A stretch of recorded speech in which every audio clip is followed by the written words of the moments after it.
esto que decíamos, en qué está la guerra, ¿no, Verónica? Con respecto a lo que ayer Trump dijo en Truth Social, totalmente inaceptable la contrapropuesta iraní a la propuesta estadounidense. O sea que hay propuestas que van, vienen, van de un lado, van del otro. Bueno, ahora Irán tenía que responder. Ayer a través de Pakistán respondieron a la propuesta de Estados Unidos y esa respuesta iraní para Trump es totalmente inaceptable. Ayer escribió, acabo de leer la respuesta de los llamados representantes de Irán, entre comillas lo pone, porque Trump lo que dice es que ya no sabe con quién están negociando porque han asesinado a líderes y según Trump, Irán está muy dividida, ¿no? O sea, ¿quién manda? ¿La Guardia Revolucionaria? ¿El Ayatolá? ¿Quién manda en Irán, no? Es justamente lo que Trump muchas veces se pregunta. Sí, por eso los denomina como los supuestos negociadores. Claro. Él en ese sentido dice, como ya hemos eliminado a varios líderes de la cúpula del gobierno iraní, Sí. entonces estamos negociando con quienes quedan y los considera de esa manera. Bueno, esa respuesta iraní de los llamados representantes, según Trump, no me gusta, es totalmente inaceptable, así textual lo escribió Trump en sus redes sociales. Así que esto generó una vez más, Verónica, de inmediato impacto en los mercados, ¿no? En los energéticos sobre todo, porque el barril de petróleo Brent subió 4%, llegó hasta los $105. Esto ya durante las primeras operaciones de hoy, mientras que el WTI también avanzó 4%, o sea, otra vez hablamos de suba en el petróleo. Sí, hasta por lo menos un ratito aproximadamente el barril de Brent estaba por arriba de los $100, creo que estaba en 105. Sí, 105,4. 105,4. Algo de lo que se sabe de la propuesta iraní, que ahora Donald Trump dice que es inaceptable, tiene que ver con el estrecho de Hormuz, tiene que ver con el control del estrecho de Hormuz. Aparentemente desde Irán lo que sugieren es que se abra este estrecho, que lentamente se vuelva, digamos, a una situación de normalidad. Sí. Del uranio no quieren saber nada. Viste que la primera propuesta era que se iba a llevar en 3 etapas. Primero arreglamos el cese al fuego con Líbano incluido, Sí. Después vemos cómo se controla o no el estrecho de Hormuz y recién después de esas 2 primeras etapas vamos a hablar del uranio. Bueno, aparentemente el uranio es algo por el momento innegociable y en principio se entiende porque si no se cumplen las primeras etapas era parte de la primera propuesta. Sí, porque por lo que trascendió, porque esto no, digamos, no hay ninguna comunicación oficial, pero lo que trascendió en algunas agencias, algunos medios importantes internacionales, es que Irán lo que proponía era que con el uranio podían una parte de su uranio llevarlo a un tercer país que lo tenga, pero que ante ante un incumplimiento por parte de la otra parte, o sea de Estados Unidos, de un supuesto acuerdo, ellos pudieron recuperar ese uranio enriquecido. Sí, Algo que Trump dijo, bueno, no, esto es lo que es inaceptable. Sí, se había propuesto Rusia para eso, recuerden. Rusia dijo, nosotros podemos tener en custodia el uranio de los iraníes y a medida que lo vayan necesitando, porque los iraníes dicen que ese uranio es para cuestiones civiles, ustedes saben que se puede tener uranio para tanto para fabricar bombas como para, por ejemplo, tener energías propias, etcétera, etcétera. Entonces, esa iniciativa por parte de Rusia ya había sido negada, no sé si tanto por los iraníes, pero Estados Unidos no quería bajo ningún punto de vista que Vladimir Putin tenga ese uranio.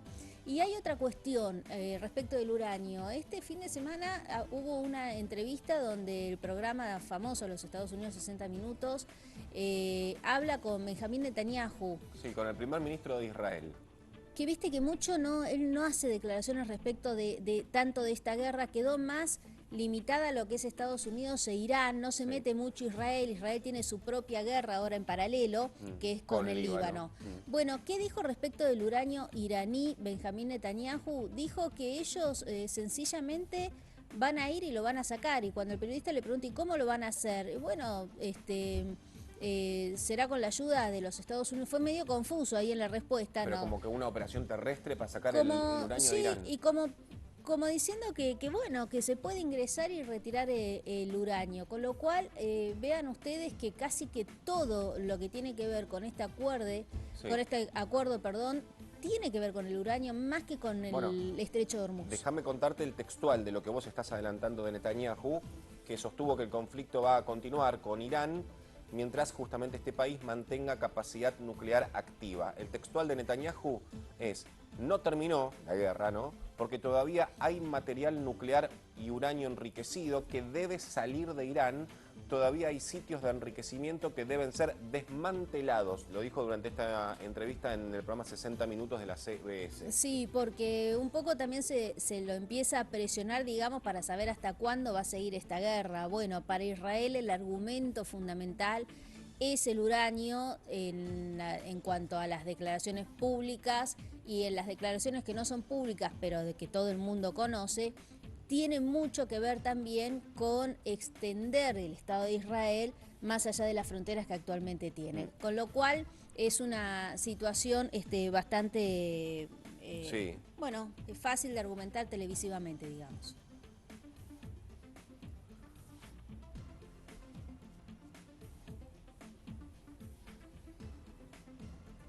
El tema es que la situación sigue complicada, producto de esta guerra que no encuentra solución, y uno de los temas clave es el estrecho de Hormuz. Un portavoz de Irán dijo que cualquier país que respalde las sanciones de Estados Unidos a Irán va justamente a no poder seguir transitando por el estrecho de Hormuz. Esto lo dicen los portavoces del ejército iraní, que advirtió que cualquier país que respalde estas sanciones contra Irán sin duda enfrentará dificultades al atravesar el estrecho de Hormuz. A partir de ahora, cualquier país, este es el textual, no desde Irán, que siga el ejemplo de Estados Unidos e imponga sanciones contra la República Islámica de Irán, se enfrentará sin duda a dificultades para transitar por el estrecho de Hormuz. Lo aseguró esto el general de la brigada Akrami Nia en declaraciones que recogió la agencia de noticias Tasnim. El portavoz recalcó que Teherán sigue considerando que se encuentra en un estado de guerra pese a este alto el fuego, y que se extendió, ¿no? Que empezó en abril y que se extendió por ahora de manera indefinida por el presidente de Estados Unidos, Donald Trump. O sea, dijo, no hay intercambio de fuego. Por lo demás, nuestras fuerzas mantienen la misma vigilancia y observación del enemigo. Y dijo que Irán no confía en Estados Unidos, y esto es uno de los temas que está trabando la negociación. Y este es un buen dato también para repasar. El proyecto Libertad del que había hablado Donald Trump fue un fracaso, porque no se pudo liberar la cantidad de buques que están allí. Ninguno, o por lo menos los pocos que lo intentaron, recibieron una represiva, así que eso fue ejemplo para que el resto se quede allí. Vos sabés que las empresas de seguridad de todos estos buques dijeron: nosotros no vamos a cubrir si llega a suceder algo a propósito de la iniciativa de cruzar el estrecho de Hormuz, por más que estén custodiados y por más que es un proyecto de Donald Trump. Si llega a suceder algo, nuestros seguros no van a cubrir esos incidentes. Y todavía, y este es un dato duro, según reportes marítimos internacionales, el tráfico sigue extremadamente reducido. ¿Sabés cuántos barcos afectados o atrapados hay? Entre 800 y 1.600 barcos que están todavía ahí por esta crisis logística. Que son todos esos puntitos verdes y rojos que vemos habitualmente cuando vemos el mapa del estrecho de Hormuz, que vemos que está el estrecho y puntitos y flechas rojas y verdes. Bueno, son los barcos que están prácticamente anclados ahí. Y van a seguir allí no solamente porque el proyecto Libertad no pudo ser posible por parte de los Estados Unidos. Recuerden que Europa y la OTAN lo dejaron solo a Donald Trump en esta suerte de proyecto. Ni siquiera Corea del Sur se animó, digamos, a definirse públicamente si iba a colaborar o no, a pesar de que uno de sus buques era uno de los que habían sido, digamos, alcanzados por estos bombardeos.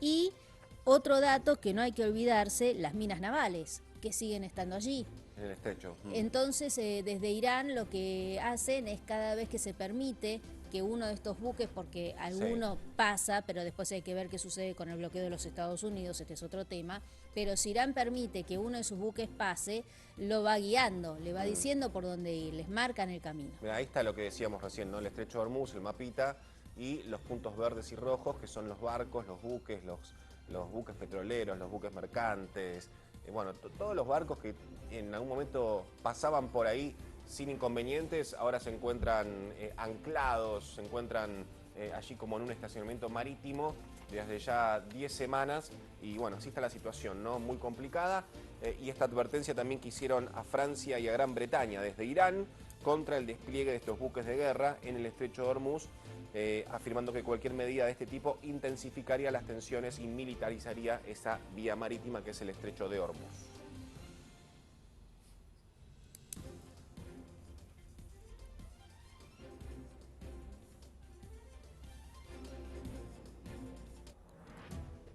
Les decía recién, ¿no?, que Irán hizo una advertencia al Reino Unido y a Francia, y al Reino Unido en particular también por un destructor que envió a la zona. Sí, Verónica. atención con esto, porque no estamos hablando de un destructor que envía a Estados Unidos, sino el Reino Unido envía a este destructor. Ellos dicen que lo van a dejar allí preposicionado, digamos, en la zona del Golfo ¿Este es donde el está el destructor? conflicto. Este es el destructor del Reino Unido.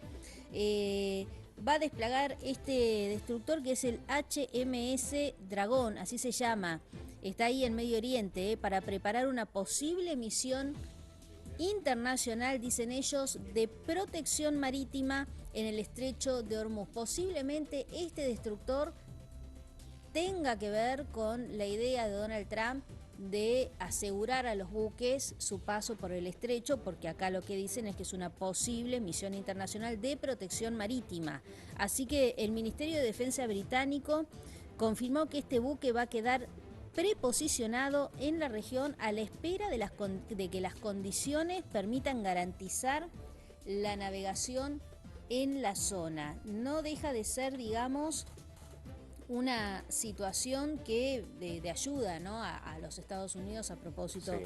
de la intención de proteger estas embarcaciones y de garantizar la navegación junto a una coalición liderada no solamente por el Reino Unido, por Londres, sino también por París. Aquí está metido Sí, Francia y también. Reino Unido entonces advertidos por Irán por esta situación. Sí, y este anuncio, Santi, llega después de que Irán también haya advertido el domingo que cualquier presencia militar británica o francesa, se ve que ya conociendo lo que iba a suceder, en Hormuz recibiría una respuesta decisiva. Respuesta decisiva, textuales de las declaraciones desde Irán. Así que para terminar con, con esta situación, esta futura misión internacional, como ellos le llaman, ¿qué es lo que busca? En principio, busca proteger el tráfico marítimo en el estrecho. Es decir,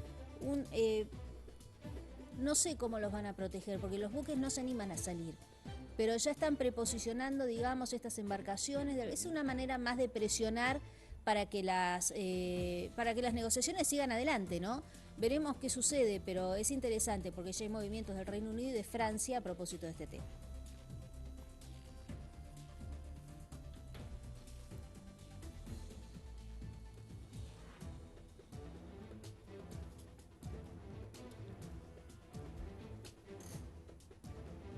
Seguimos con más información aquí en 26 News. Bueno, ¿qué viene diciendo Trump respecto a Irán y de por qué ellos también bloquean el estrecho de Hormuz? Bueno, porque los quiere ahogar económicamente. Esto finalmente fue reconocido por Irán.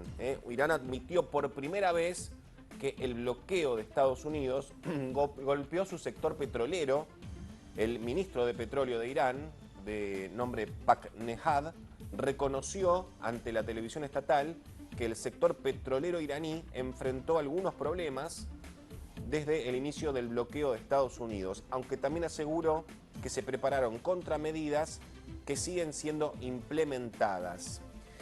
También el director ejecutivo de la Agencia Internacional de la Energía, Fatih Birol, alertó hoy lunes que el volumen de suministro de petróleo perdido por la guerra allí en Irán y el bloqueo del estrecho de Hormuz alcanza los 14 millones de barriles diarios. La cantidad de petróleo que perdemos a día de hoy en esta crisis energética es mayor que todas las crisis energéticas que se han presentado en la historia, dijo el director ejecutivo de la Agencia Internacional de Energía, Birol, en una rueda de prensa que dio en Viena.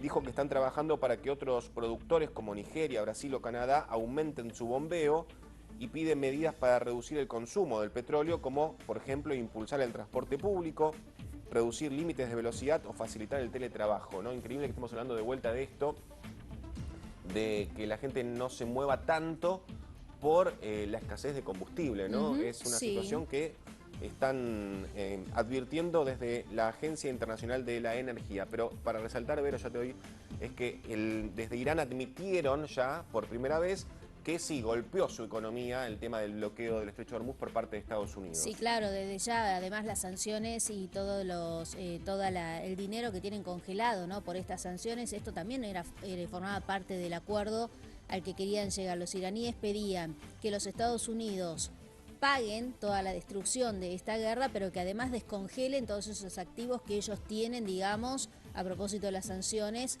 justamente inhabilitados. ¿Me dejas que te cuente algo que sucedió muy interesante, que vaya uno a saber por qué se filtró?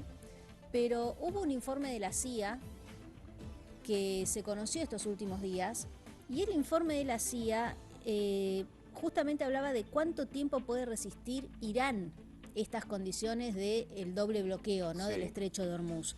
Mira, a propósito de la cantidad de tiempo, reitero, esto es un informe de la Agencia de Inteligencia la de Estados Central Unidos. de Inteligencia de los Estados Unidos. Dicen que Irán podría resistir entre 90 a 120 días este bloqueo antes de entrar en una fase de deterioro económico severo. No quiere decir que hasta ahora no esté deteriorado, sino de 3 a 4 meses son 90 a 120 bastante días. tiempo. Según este Pero informe... ya llevamos, ¿cuánto? ¿Un mes de bloqueo? Sí, o no, más. De guerra, de bloqueo, bloqueo, más de 10 semanas. Pero yo te diría que desde que empezó dejaron los buques ya de traccionar.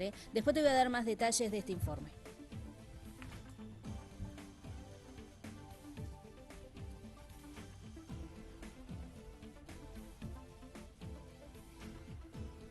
Y tan complicado es el estrecho de Hormuz para estos buques que están allí prácticamente anclados, estacionados, sin poder moverse. Algunos intentan atravesarlo, pero ¿qué hacen? Apagan sus sistemas de navegación para no ser justamente identificados, para que no puedan ser vistos por Irán o por Estados Unidos. En este caso hablamos de 2 buques cisterna que apagaron sus sistemas de seguimiento para justamente atravesar el estrecho de Hormuz. Según datos de 2 firmas de análisis, 3 petroleros atravesaron el estrecho de Hormuz con sus sistemas de seguimiento apagados para evitar ataques iraníes, y 2 de los buques, cada uno con 2 millones de barriles de crudo iraquí a bordo, cruzaron el estrecho ayer domingo, según datos de Kepler y de LSEG, que son 2 firmas de análisis de tránsito marítimo. Y un tercer petrolero logró salir del Golfo Pérsico la semana pasada.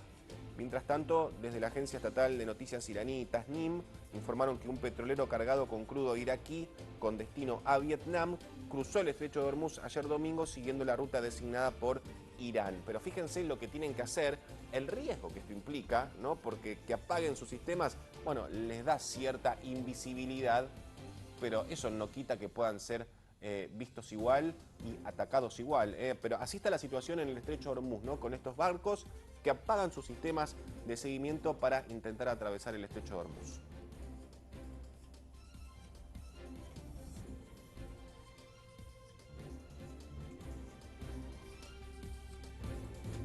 Y recién nosotros le contábamos que hubo una embarcación de Corea del Sur que había sido bombardeada en medio de esta situación del estrecho, y en este sentido el presidente de los Estados Unidos, Donald Trump, había dicho: ya es tiempo que Corea del Sur se una a nuestros esfuerzos. Frente a esta presión por parte de los Estados Unidos para tomar una iniciativa ya mucho más activa en el conflicto a Corea del Sur, hubo un anuncio en la sede de la presidencia de Corea del Sur, que es la Casa Azul, y en este anuncio se condenó en los términos más enérgicos el ataque perpetrado, este ataque fue durante este mes, contra este buque de carga, que efectivamente era un buque de carga operado por una naviera coreana en el estrecho de Hormuz. ¿Qué es lo que anunciaron?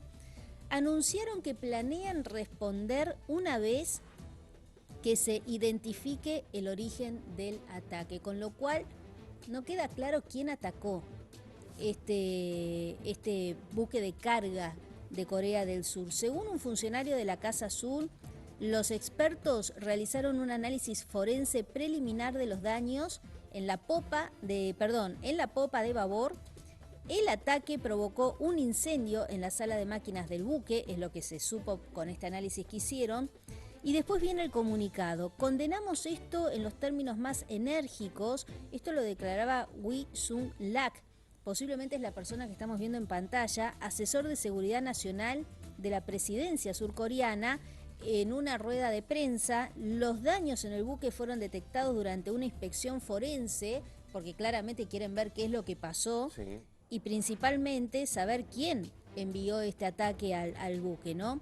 El buque, operado por la naviera HMM, no infringió ninguna norma vigente en ese momento en las aguas cercanas a los Emiratos Árabes Unidos y se trató de un ataque contra un buque comercial que no tiene justificación, decía el funcionario surcoreano, así que estaremos todos esperando a ver si pueden lograr determinar a través de estos análisis quién fue el que dio contra este buque carguero que en principio, dicen ellos, no estaba violando ninguno de los términos hasta ahora activos en el Estrecho de Hormuz y además era un buque comercial, todavía peor.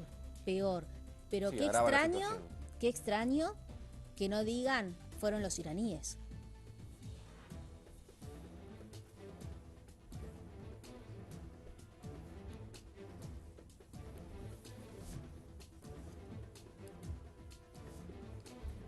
De la mañana, 25 minutos, dejamos por un rato la actualidad internacional y nos ocupamos de lo que está pasando aquí en Buenos Aires y alrededores, ¿no? Con este frío polar que llegó, ahora sí se hace sentir el frío. Nos vamos a ir al móvil con nuestro compañero Gonzalo Carnevale. Gonzalo, contanos dónde estás exactamente y cómo se está sintiendo en esta mañana de lunes los 12,7 que marca en estos momentos el termómetro. Hola Gonzalo, buen día. Hola, ¿cómo estás, Santiago? Buen día. Bueno, estamos en la zona de Avellaneda, cerquita de la ciudad de Buenos Aires, en la avenida Hipólito Yrigoyen. Y ahora, te digo, ya ha pasado lo peor, por lo menos ya tenemos sol en la ciudad de Buenos Aires, en todo lo que es el área metropolitana. En realidad, a ver, temprano con 5 grados amaneció. Mucho frío, Sí. Santiago, ¿Se pero vieron heladas no ya? tenemos, ¿Viste por lo menos no hay... heladas ahí en zonas de... Vimos, sobre todo en zonas suburbanas, en el Mirá. conurbano, en algunos sectores.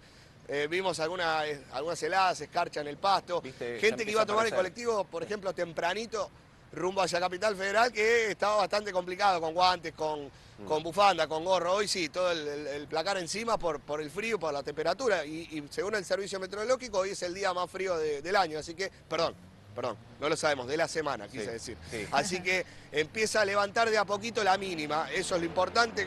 El pronóstico extendido marca que empieza a correr los días y empieza a levantar la mínima, así que debería empezar a mejorar ya a partir de mañana, pero ahora hay sol, Eso así es que bueno. para salir de casa en estos momentos, un abrigo está bien, una campera, un suéter abajo, y bueno, abrigarse porque quienes vuelven tarde, quienes regresan a la noche a casa, también va a bajar considerablemente la temperatura. El Santiago. fin de semana, Gonzalo, fue protagonista el viento, que era lo que justamente hacía también que se sienta más el frío. ¿Cómo está hoy el tema del viento ahí en Buenos Aires y en la zona del conurbano? No, viento no hay, viento no hay, y esto hace que quizás la sensación térmica no se sienta tan baja. Es una jornada con sol, el cielo totalmente cubierto, con 12 grados a esta hora, frío, pero con casi nada de viento, por suerte, y esperemos que siga de esta manera. Bueno, cielo despejado, como vemos, muy lindo el cielo sobre Buenos Aires y alrededores. Vamos a repasar, gracias Gonzalo, como los datos del tiempo, gracias Gonzalo Carnevale, allí desde el móvil. Hasta luego, gracias. Hasta luego, Gonzalo. Los datos del tiempo para el resto de la semana que está arrancando hoy. Sí, hay que tener cuidado a la vuelta porque se esconde el sol y baja la temperatura Claro. muchísimo. Mira, la mínima de hoy 6 o 5, como decía Gonzalo, también en zonas suburbanas. 16 la máxima, 12,7 en estos momentos, pero esperamos hasta 16 hoy en Buenos Aires y alrededores, pero con mucho sol y eso es bueno. Mañana martes tendremos 8 de mínima, o sea que ya la mínima va a ser un poquito más alta que la de hoy y 19 la máxima, Verónica, eso está bueno también, ¿no? Para... Sí. Mientras que haya sol, se resiste mucho mejor. Totalmente. El miércoles tendremos también sol con alguna nubosidad, pero sol predominante en Buenos Aires y alrededores. 10 de mínima el miércoles y 18 la máxima, así que una linda jornada. Y el jueves, mirá cómo sigue aumentando la mínima, 12 para el día jueves y 18 la máxima, así que una linda semana tendremos. Ya si pasamos el día de hoy, que va a ser el día más fresco aparentemente de la semana, ya tendremos mejores días y mejor temperatura. Por la visita de esta semana del presidente de Estados Unidos, Donald Trump, ¿a dónde? A China, nada más y nada menos. País muy importante, el que justamente se disputa quién es el país más grande y más económicamente más poderoso en el mundo, si Estados Unidos o China. Pero también, no solo por eso es importante la reunión de Trump con Xi Jinping, sino porque China es el principal comprador de petróleo iraní. Y en medio del conflicto entre Irán y Estados Unidos, bueno, Trump se va a juntar con Xi Jinping.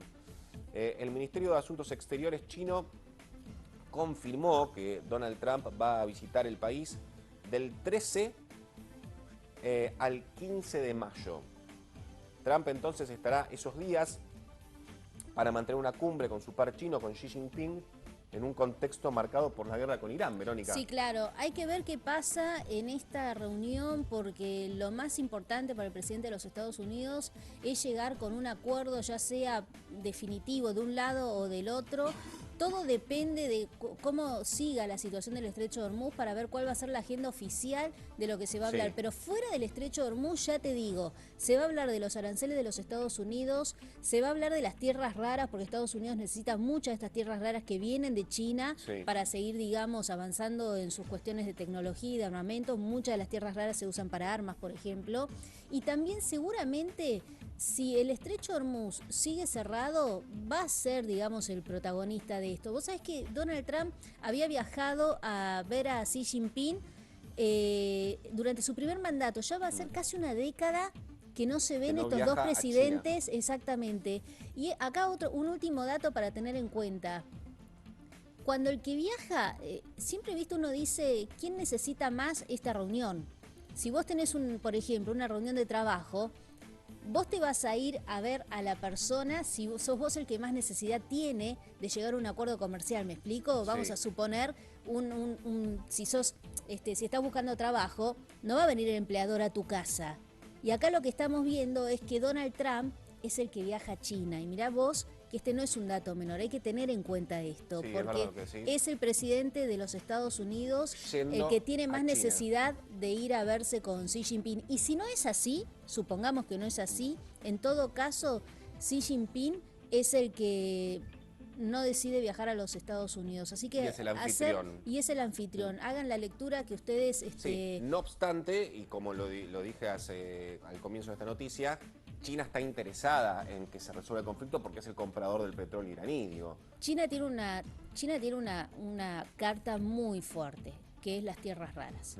Para los Estados Unidos, por eso están en esto, ya cierro con esto, por eso Estados Unidos, fíjense que a través de su Comando Sur están tratando de posicionarse muy fuertemente en todo lo que es América Latina, porque están buscando este producto, las tierras raras, por fuera de China. Y eso es algo que Xi Jinping lo sabe muy, pero muy bien. Bueno, del 13 al 15 de mayo, el miércoles es 13, así que el miércoles a la noche va a estar llegando Donald Trump a China para que suceda esto el día siguiente, el jueves. Esté cara a cara con el presidente chino, con Xi Jinping.